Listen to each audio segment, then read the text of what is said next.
Good afternoon, everybody. Dave Locker, Shopper, back again. Little Thursday basketball action. Only one game. So I got an individual prop for you, and then I got a same game parlay. We're going to go real heavy on one player today, and we're going to go with some pretty serious odds. So stick around for that in just a minute. Before we do, though, hit that thumbs up, subscribe to the channel, leave a comment down below. And as always, hit us up on our chalkboard. I seem to just be doing significantly better there than I do on this channel, or doing on this show. So come in, check out our picks on the chalkboard every single day. Greg Ehrenberg and I are in there dropping picks. Everything's free, not just today or tomorrow, but forever. All the picks free, the conversation. We've been building an amazing community, as you guys know, as I say every single time. But if you're not in there yet, what are you waiting for? We crushed it the other day, swept the board, had the Jokic triple-double on Greg. I think I went 5-0. We're doing what we can. Yesterday, 2-2, but we keep rolling. We keep making money, building a great community. Join us. Link is app is free. The Chalkboard app. You can sync your sports books, all that stuff. You know the drill. Join us. Join the community, and make sure to pop in and say hi when you do. Don't be a stranger. Don't be a lurker. Those are weird. Come say hi. Hang out. Join the community. Down in the description. We got a couple props for you today. Well, a same game parlay, and of course an individual prop. The first one I want to go with. Bogdanovic under 11.5 points. DraftKings has this at even money. My guess is it's going to move. I think you're going to see some juice come in on the under. He's gone over 11.5 points in 3 of 5 games, but he has a 15% usage rate in this series, and he played 22 and 19 minutes in the 2 games before DeJounte Murray was suspended. So yeah, Bogdanovic played a bunch of minutes last game. Murray was out. And yeah, I understand, like, they won that game and everything, sure, but man, it was also just Trae Young being absolutely dominant. I think you go back to seeing Bogdanovic around 20 minutes on Thursday in another elimination game for Atlanta, and we're getting this at even money right now, plus 100 on DraftKings. They're not going to find a lot of good, plus EV bets on one-game slates for the postseason, especially when you've seen teams play 5 games already. It's just everything is going to be pretty accurate. You're going to get, the market's going to be pretty accurate there. I do think plus money on Bogdanovic, especially given the uncertainty here with DeJounte Murray returning to the rotation, puts us in a decent spot. Just trying to find you guys whatever I can on a weird day with only one game like today. Next one up, we're going to FanDuel for the same game parlay. And if you haven't done so yet, if you're not at FanDuel, you guys already know. $5 bet gets you $150 in bonus bets. Link in the description and in chat. Literally sign up. It takes 1 minute to sign up. Take $5, put it on any bet, get $150 in bonus bets. Now, I think it may have to be on a straight bet. So if you have 10, put 5 on that and 5 on this ridiculous same game parlay I'm about to give you. But yeah, it's $5. Whether it wins or loses, you're getting $150 in bonus bets, which even if you lose, at the end of the day, you're down $5, or you build it up and you got.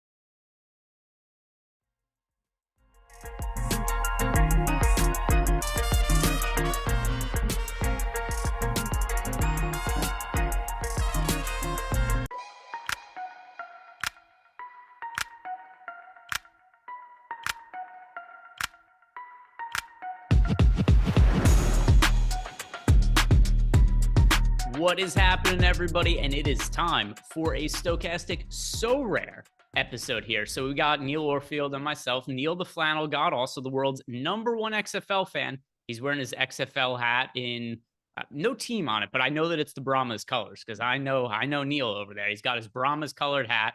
So we are going to be breaking down Sorare, talking about some of the upcoming games for next week, and then for the next slate, but then also just kind of looking through in general some of the recent stuff we've seen in baseball, some potential stacks where we had just different angles to attack Sorare going forward. But Neil, what is happening? How was your night last night? Night was good last night. I didn't do great from a fantasy, from a DFS standpoint, but in general, had a good night. We actually, my wife and I were met a dog yesterday in the afternoon. We were thinking about getting a second dog. We decided against getting a second dog after talking with. So it was actually a dog that's being held by the same foster mom who had our dog previously. So we've been thinking, like, does he need a second dog? Whatever. We talked it over and ultimately decided not to get a second dog, even though lovely dog, but made my dog nervous, and we didn't want that. So ended up not getting the dog, but in general, doing well. Looking forward to doing the draft hang out tonight, draft watch along. We're going to be reacting to the NFL draft as it happens, how it affects things from an underdog best ball standpoint. Really looking forward to just hanging out, shooting the shit with Isaiah. I already forgot. I just asked it. Searwo, Isaiah Searwo, Nick Lepre, and I will be on it tonight. And then tomorrow night, Spags will be on as well. So really look forward to the next couple nights of, paying attention to the NFL draft, reacting to that news. Yeah, and by the way, good shout out for anybody who's wondering. Yeah, Neil's going to be doing a little bit of a draft reaction show, going through not just the NFL draft, but also, some scenarios like Aaron Rodgers. What does that mean for the Jets receivers? Jordan Love. What could that mean for the Packers and their offense? So a lot of different stuff to break down how it's going to impact fantasy football, best ball drafts, and underdog. $15 million prize pool. So go check out the show that Neil is going to be doing for the NFL draft tonight. And in the meantime, we're going to be talking about Sorare and lots of other content on the YouTube channel. Only one NBA game. We are focusing on MLB here. And yeah, just in general, I'm kind of looking at the overall outlook of the upcoming games. And one thing that I have noticed, Neil, and it's something that I had talked about the other day when I was, actually, this is last week now, is in general, it seems like a lot of teams are just going to project well whenever they have a series upcoming against the Oakland A's. So last night, we saw the Los Angeles Angels go off, always something to keep an eye on. But let's start by looking at some of the pitchers and some of the ones that are in the best matchups. And it's obviously easiest to look at, the shortcoming games, the ones that are going to be today or tomorrow, things along that nature. But right now, if we're just looking at stud pitchers that we're expecting to start anytime in the upcoming days, anybody that really sticks out to you as far as the high end pitchers go? Yeah, good question. So I gotta look at who the projected pitchers are. Hang on one second. I don't think that I have. So I assume that I think Spencer Strider probably will be starting on this slate. I don't think that DeGrom will be. I don't think that McClanahan, maybe DeGrom will be. So I think that I actually have a couple pitchers who are going to look good here. Let me look at the projected pitchers. And by the way, I kind of think this is a fun way to do the show also, as we come out here and we kind of just look through some of the baseball schedule and try to figure out what is upcoming and some of the series that are series. I'll just add extra S's. Listen, you can't go wrong if you just add 7 extra S's exactly at the end of it. But I'm still trying to figure out, because we've got to a good rhythm doing basketball. Baseball, Sorare is a little bit newer to us. And I do think, and by the way, if you guys haven't signed up at Sorare, free to sign up. You can sign up using the link below. But I do think it is a pretty fun way to do this. We just kind of look at some of the upcoming pitchers for Friday, Saturday, Sunday. And we try to pick off some of the ones that are studs that are in the best matchups. And, we can look at somebody like Jesus Luzardo, for instance. Difficult matchup for him against the Cubs, but he's off to a really good start so far this year. So I'd actually kind of be interested, Mike, if you have it in front of you, can we check the marketplace and just look at some of these pitchers as we identify some of the stud pitchers that are upcoming the next few days? Just kind of curious where the pricing is at on these guys, because Luzardo has gotten off to a really good start this year, and he pitched really well for the Marlins last year. So Luzardo, formerly a top pitching prospect, who kind of got sidelined a little bit, had some control issues, but after he got traded to Miami's always done a really good job of developing pitchers. His walks are more in check this year. He has a walk rate of 7.7%, so the lowest it's been in a few years. Strikeout rate is up as well. So pretty good results for him overall. Difficult matchup against the Cubs, considering the Cubs offense has been better than we would have expected coming into the year. But let's see. Luzardo. Should probably try to make this a little bigger on my screen. Do you see what any of the prices are for him? Just kind of curious, Mike.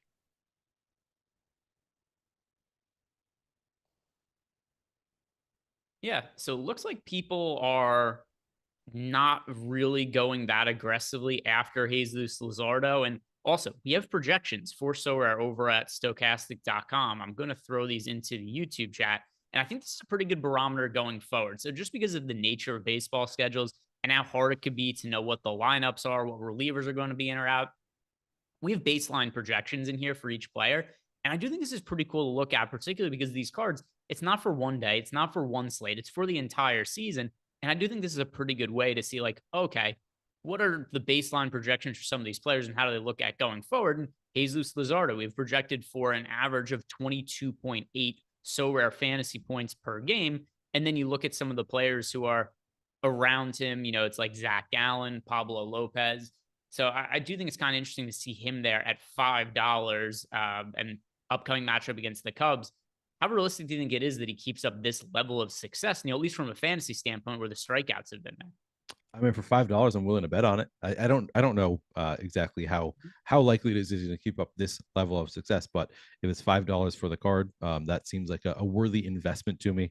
I always so when I'm buying cards, and maybe this is a mistake, I always just buy it from the market. Like people list buy it now. If you go to, you basically have a buy it now option, or you can buy it at auctions. I've always just bought buy it now, which is generally a bad idea. I think, like if you look at like eBay, other places to do this, usually you can get it cheaper if you buy it at auction rather than buy it now.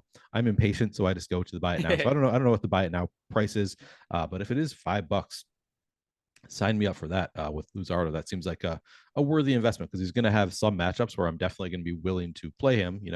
There are going to be weeks that DeGrom is not pitching. So yeah, I think definitely a worthwhile investment there in Luzardo. And the $5, by the way, it's not just you get them for the rest of the season. It's in perpetuity. These cards are good forever. Right. So if Luzardo's a young pitching prospect that you guys are into as I am, it seems like not a bad time to scoop up one of his limited cards for $5 there. And now looking through some other pitchers' upcoming matchups, one other thing that stands out, Neil, and this is something that we kind of touched on last week, and I think we should bring it back as a strategy standpoint here. There's a series being played this weekend. Oh, is there a Coors series? Ooh, there's a Coors Field series, which is always going to be important because I feel like Coors Field is almost like a hack to this. As we're trying to figure out the different, best practices, strategies, you're going to be able to get these players who are not particularly good that are on the Colorado Rockies. Like you take them away from Coors Field and their WRC plus. This is one of the worst offenses in baseball, but it doesn't matter when we're only caring about their actual counting stats and half their games are being played at Coors Field. So I know you already have a DeGrom, you already have a Spencer Strider. Luzardo looks like a decent pitcher that we were just able to find who has a decent home spot coming up, just considering he's pitching at home and he can be bought for fairly cheap on the secondary market. But Colorado, Coors Field, is this just the sort of thing where relative to the price of these players, we maybe just want to consider stacking the Rockies and trying to get some of their players for cheap, like whenever it is that they have a home series upcoming? Probably. I think that's why I bought these Rockies cards. We don't have a salary cap right now. I think that there maybe at some point will be contests that do have a salary cap where it's going to be like that. The reason I bought them was largely for the salary cap aspect, where it's like they're going to have some series where clearly their stats are going to go down, and then you'll get them at cheap, and you'll be able to play them for a cheap salary. But still, anytime they play in Coors, they're going to be interested, and then whoever's playing against them also going to be interested. So in this case, the Diamondbacks. I'm looking at which Diamondbacks cards I might want to pick up here. Like, do I want to buy a Kettle Marte, Lourdes Gurriel? Who are the top Diamondbacks bats I should target here? Well, I could tell you in our projections who the ones are with the highest baseline. So let me sort just by team here. By the way, a shit ton of players on this list of projections, which shouldn't really be all that much of a surprise because we do have, every single player in here, but it is a lot to get through. So I'm just isolating the Arizona players, look at the hitters. These are the ones with the highest baselines for us. It is Kettle Marte 1, Christian Walker 2, Josh Rojas 3, and then we've got Corbin Carroll coming in next. Now, the Corbin Carroll one, though, he's such a well-regarded prospect. Let's look at some of the prices for Corbin Carroll here, Mike. Yeah. Just because if you're talking about a player who you may potentially want to be invested in for the long run, Corbin Carroll, who, if I'm not mistaken, is currently second in the Rookie of the Year odds as far as the award goes for the National League, only behind James Outman of the Los Angeles Dodgers right now. I'll see if that's changed just as a talking point. But anyway, you got a young prospect here who not only is off to a good start, but also seems to be very promising from a fantasy standpoint. So, Neil, we have seen 26 games that Corbin Carroll has played in this year. In those 26 games, he has 4 homers and 10 stolen bases, 150 WRC plus. So if you're going to extrapolate that over an entire baseball season, I mean, you're looking at 25 homers and 60 stolen bases. That's pretty elite stuff for a prospect, especially for fantasy purpose. So Corbin Carroll looks pretty decent here. What are some of those prices, Mike? Also benefits from playing, excuse me, playing the Rockies frequently. Yeah, that's true.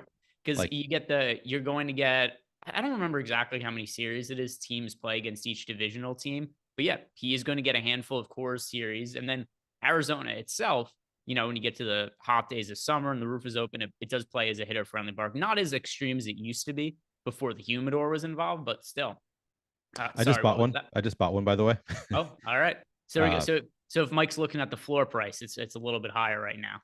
I just bought one for $62 on in manager sales. I think Mike is just looking at the Okay, the auctions auctions. probably. Gotcha. But yeah, and it already had a nice boost on it. So yeah, I think that was a good purchase. So you were talking me into it. I was like, yep, that's a good purchase. I'm gonna get one, and I got one. And if we look at the current awards, by the way, Corbin Carroll has passed James Outman. Corbin Carroll is currently plus Wow. 180 to win Rookie of the Year. Outman second. Also, Kodai Senga was in that mix, and he just can't throw strikes anymore. So, which also I think is partially because he has such a different pitch mix than any U.S. pitcher. And I think that he had a lot of success in his first couple starts, in part because teams hadn't seen him. And then you start to realize, like, oh, okay, this is how we game plan for this guy. And they realize, like, oh, if he's throwing a pitch below the knees or somewhere in the middle of the plate, it's that ghost ball that's going to dive into the ground that nobody ever has to swing at it. Anyway, Senga has gone from one of the favorites to win the NL Rookie of the Year to really falling down the odds. Now it's Corbin Carroll, James Outman, and really nobody else. Walker, also from Cardinals, getting sent down to AAA, plays a role in that. And then we should also, just because Joseph Ramirez brought it up in the YouTube chat here, might as well talk about the American League and some young players that would be worth some consideration as well. Currently, the odds for the American League Rookie of the Year. Number one, Masataka Yoshida, who I'm rooting for. He's my guy from before the season. Then we've got Anthony Volpe, who, by the way, Volpe, you know how you talk about who you went to high school with? Oh yeah. I'm much older than Anthony Volpe. So there's no point where you or I are going to have gone to high school with any up and coming MLB prospects. But Anthony Volpe did go to high school nearby my town, and we were my high school is rivals with his high school in different sporting events. Also, last year he was on the Somerset Patriots. The Somerset Patriots Stadium is within walking distance of my house. Wow. So you're like best friends with Anthony Volpe. Yeah, Anthony Volpe is to Greg Ehrenberg as Trey and Tyus Jones are to. It's a little bit different because like we were around the same age. Me and the Jones brothers, like we're pretty close. Like around the same time to Apple High School. Sounds like you and Anthony Volpe, there's a bit of a gap. Just a little bit, but I mean, we know each other well. Like I'm sure if you were to ask him his opinion on me, it'd be fairly similar to the response that you'd get if you asked Tyus Jones what his opinion is on you. That's fair. So maybe similar relationships here. Like we're all pretty close with these professional athletes. Sotek asks, so liking collecting traditional cards, do you see value in keeping rookie commons for this season, or should I consider swapping them just to play? So with the commons, I don't believe you can sell common cards. So in that case, I don't see value in it just because you can't sell them. I was thinking that, like I have both James Outman and now Corbin Carroll rookie cards for the limited. Like those ones, I think you might find some value because they're collectibles. Like you can play them this year, and you can obviously play them throughout their entire career, and that's awesome. But then also like beyond their playing career, if these guys are superstars, you do have the collectible there as well, and these are their rookie cards, so that's kind of cool. Yeah, and we have just because we had Joseph Ramirez about the Rookie of the Year, so I talked about Yoshida, Volpe, and then it is Hunter Brown at plus 850, who's behind them. And yeah, I like Hunter Brown. I was overweight to the field on him in DFS yesterday, but that was partially because he was like 4% owned or 5% owned or whatever. But he is a pitcher that has gotten off to a really, really good start to the season. 2.37 ERA, 3.57 expected ERA. And then also he has a strikeout rate. Where is it? Yeah, 26.7%. So building on a strong start to last year where he briefly got called up, still was able to maintain his rookie eligibility. But yeah, Hunter Brown, as you guys could see, Mike's pulled up on the screen right here. And I feel like he doesn't look like what his picture shows there, but they claim that's him either way. It is him, but I guess just not used to seeing him smile like that when he's pitching. Hunter Brown, I wouldn't like bet on him to win Rookie of the Year or anything, but this isn't a bad format to get exposure to him. Let's see what we have in our projections. The baseline for Hunter Brown. I have to be sorted by more players than just the Arizona Diamondbacks. Makes it harder. Yeah. Yeah. So we don't have Hunter Brown projected all that well. I'm a little bit higher on him than what our projections would be. And I do wonder if maybe we have this accounting in for him potentially pitching in relief later on in the year, because it does seem pretty low. But Hunter Brown has gotten off to a good start and he's shown good fantasy potential, at least to this point in his career. But I also wonder, Neil, is there that much, considering that you're not playing, like 5 starting pitchers each slate or anything, would you even consider there to be value in a guy who might be really good at one point that is pretty good now? And you consider, like, you already have DeGrom, you already have Spencer Strider. Like, in what scenario are you playing Hunter Brown over those guys? Right, exactly. So I'm not inclined to invest much beyond, like, just like I'm thinking you buy a few aces that you can, because like there are going to be slates like this upcoming one. I'm not going to be able to play Shane McClanahan. He's not going to be on this weekend slate. So you want to have like a handful, maybe 5 or 6 aces that you can rotate in, and maybe if you want to factor in matchups and stuff, you can buy more than that. But for me, I think I'm just going to be buying basically 4 or 5 aces, rotating through those guys. I don't think I have to worry too much about like middle of the order pitchers, with the exception of if they are eligible to be relief pitchers. I might be more inclined, because there are going to be some slates where I can't play my Spencer Strider there, so I need to find another relief pitcher. So you can find a starting pitcher who is eligible to be played in that relief spot. I think that's a spot where I would maybe go to some of these, like SP2, SP3 types. But in general, I think there's just a lot more value in buying the aces. Yeah, and just kind of looking through the schedule, at least as of now, we don't have that many of the top end aces that are in great spots. So like Jesus Luzardo, maybe somebody develops into an ace and he's fairly cheap. We've got but you have Spencer Strider. You already have a card of him. He's going to be pitching this weekend. Tough matchup though against the Mets. But to be honest, he's so good from a strikeout perspective. I don't even know that it matters. Like, obviously, you'd rather have him at home against the Oakland A's than on the road against the New York Mets, to be sure. But he's so good. Like, you're playing Strider anyway, correct? Yeah, exactly. And I think DeGrom plays against the Yankees too. So it's like both tough matchups, but I'm probably playing him anyway. Yeah, which I think is a good way to do it, because also somebody like Strider, there's so much strikeout upside that you go through some of his bad starts, and even his bad starts could be decent from a fantasy perspective because he's able to make up some of the runs he gives up with strikeouts. It's not like he gives up that many runs either. He's a 1.8 ERA this year. And what is the absolute worst start? It is maybe more of a question here, because you only get 2 points per strikeout instead of like 3 like you get on like DFS sites. So let's a little bit more of a question, but still. The worst outing that he's had this year was against the Padres. He pitched 5 innings, gave up 3 runs, and had 9 strikeouts. He's at least 9 strikeouts in every start this year. And I think going back to last year, he's at least 9 strikeouts in like an MLB record 14 or 13 consecutive starts. He's so good. It's my guy. It's my guy, Spencer Strider. Should have won Rookie of the Year last year. I'll never stop bringing that up. But didn't. Michael Harris did. It's going to age poorly, but Strider's coming for the Cy Young this year. So let's look back at some of those hitters, particularly Coors Field, right? We got the Diamondbacks and the Rockies are going to be playing in Colorado. Let me just double check to see what the days are that they're in there. I'm fairly sure it's through the weekend. And let's see. So Friday, we have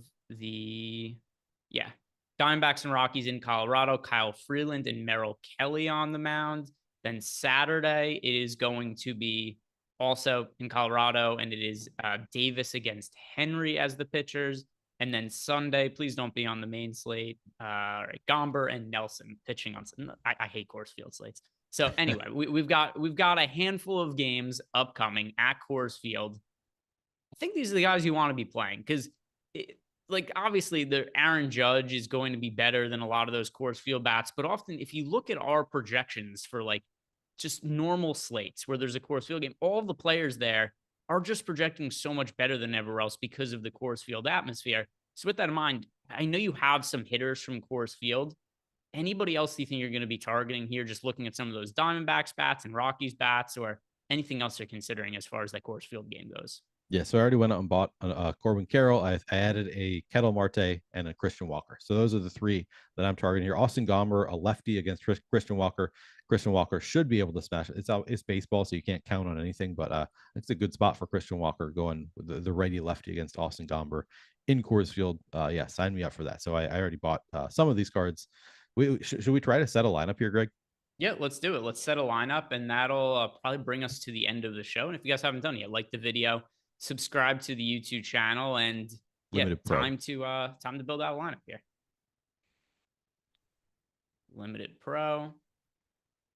All right, and you can see here that they show you if a pitcher is projected to start here. So in this case, we do have Jacob deGrom as a projected starter and Spencer Strider. So this is a nice spot for me. I don't need to buy any new pitchers. I've already got my aces lined up here, and I think with the starting pitcher spot, I think it's pretty straightforward. You go deGrom as a starting pitcher, and then Strider as your relief pitcher. Very, very straightforward there.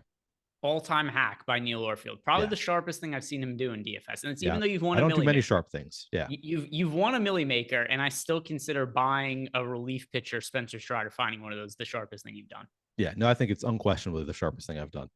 All right. So we've got DeGrom. We've got Strider in there. Pitching is set. Let's look at some of the other spots here. So looking at infield, looking at some of the infielders now. We've got Christian. So we have to play a corner infielder here. Let's go Christian Walker. You got him for this slate. Exactly. He's at Coors Field. And then I kind of think stacking still makes sense here too. Like it's not the same as daily fantasy where it's like, obvious to stack, but I think that it still is probably the right approach on a 3 or 4 game slate too. So I think going to Ketel Marte. What do you think? Yeah, let's do it. Ketel Marte. And now if we're looking at outfielders, Corbin Carroll. By the way, I never thought to look. Is there a limit on how many players you could play from the same team? Good question. Not that I'm aware of. All right. Well, let's see. Let's just push the limits because I'm curious. If we go Corbin Carroll in there. I think that's all of my. Unfortunately, I don't have any more D-backs to throw in there now. I don't think.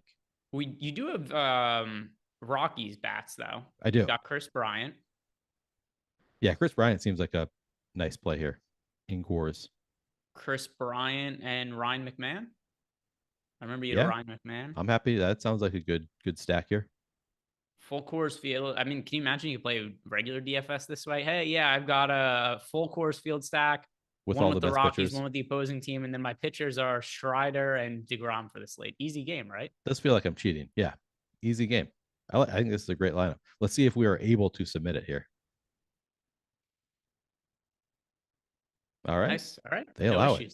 No issues. So at least, well, let me see if I could find what the rules are. And yeah, Neil and I, new to the MLB Sorare game, we're learning the rules as we go. Just something I hadn't thought about until before this. So like, what are the rules for max amount of players per team on a baseball lineup? Because yeah, if you can make a full 5-man stack of a Rockies series at home, and then let's say the Rockies, they get one of those series where it's like, hey, the first game is 10-8, the second game is 7-6, and the final game is like 12-7 or something like that. Well, it's a lot of fantasy just points. Smashing everybody.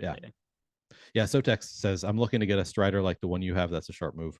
And I think Sotex just playing the common cards for now, or maybe he's jumping into the limited streets. But it's the one thing with the common. It's a different kind of puzzle for common because you can't just like go out and get a card easily. You can swap one per day. You can win them in contests. Well, you can't just be like, I want a Strider and like immediately go get it like you can in the limited contest. So it's kind of a different and still fun puzzle to me playing those common contests.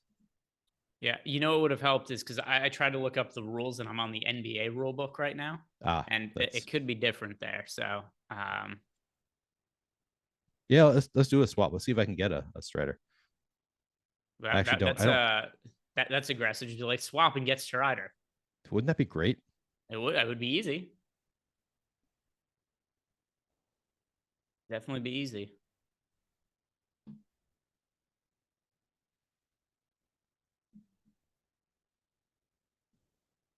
So if I'm not mistaken, if you trade in a pitcher, it's going to give you other pitchers. So, right, we're going to want to trade in a pitcher. Do you think we should trade in the Cole or, I mean, I would say I'd rather get rid of the Chris Sale than DeGrom or Garrett Cole, but I wonder if there's it'll give you the same tier too. Like, I think that's how it works in NBA. Like if you want to trade in LeBron, you'll get another superstar. So I don't know which tier.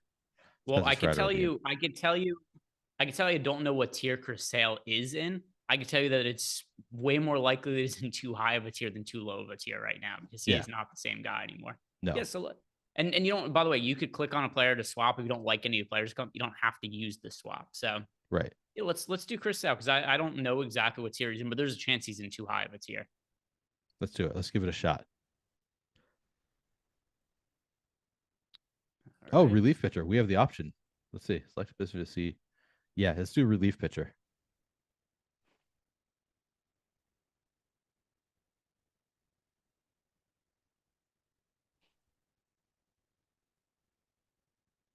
All right. It seems like they may have Chris Sale in the appropriate tier based on the other players that we got there. Although, maybe tomorrow I'll try Garrett Cole. Yeah. Maybe. Just out of curiosity. Yeah. There's nobody in here that I'd rather just, even though I don't think it's likely, I'd rather you just keep Sale for the potential upside on like the small chance he turns it around. And apparently he's, oh no, he's not relief. Never mind. I was going to say apparently he's relief pitcher eligible, but no, that's not. It's just they allow you to trade for other positions apparently. Yeah, let's cancel that. Yeah, no go on that. You know, it's funny. I thought there was a chance Chris Sale was maybe going to bounce back. He had like one start where his velocity was up. He was generating a lot of swing and misses. And then he turned right back into a pumpkin his next start. And it's like, all right, maybe he just doesn't have it anymore. But listen to his last two starts. Like, this is crazy. So he pitches against the Minnesota Twins, your Minnesota Twins, Neil. Yeah. He goes 6 innings, 11 strikeouts, gives up 1 run. And you start thinking like, all right, the first 3 starts have been a disaster. He'd given up a total of 15 earned runs in his first 3 starts, which only spanned 12 innings. So 12 innings, 15 earned runs allowed. And then you start, 16 runs allowed in those 12 innings. And you start to think like, maybe he doesn't have anymore. He starts against your Minnesota Twins, 6 innings, 11 strikeouts, 1 run. It's like, is Chris Sale back? And then his next start against the Orioles, 5 innings, 0 strikeouts, 5 earned runs. Yeah, not as good. Yeah, it definitely hit or miss. Good to see. So Coltrane in here. I've been talking to Coltrane a little bit in Discord. He's been guiding me a little bit on Sorare. He, noticed that we had been doing Sorare content, so reached out to me and we've been chatting up a little bit. He's kind of showing me the ropes a little bit with Sorare. And apparently he says, so for this year, if we do trade in this year, you're only going to get Strider as a starting pitcher, apparently. So it's his last year cards that are relief pitcher. So maybe that approach isn't going to work for swapping in cards, because they're going to be 4 cards this year, unfortunately. But you've got the tree code. You've got the Spencer Strider relief pitcher from last year. And guys, thank you very much for watching. We built out a lineup. We looked at the marketplace. We tried to identify some pitchers in decent spots that are coming up. Talked about the Rockies. Talked about their matchup against the Arizona Diamondbacks at Coors Field. So if you haven't done it, like the video, subscribe to the YouTube channel. If you haven't signed up at Sorare, use the link below in the description box. Totally free to sign up. Have a good one, guys. Be back here later on the day. Check out Neil's NFL Draft Show, and I'll be on NBA Live before lock.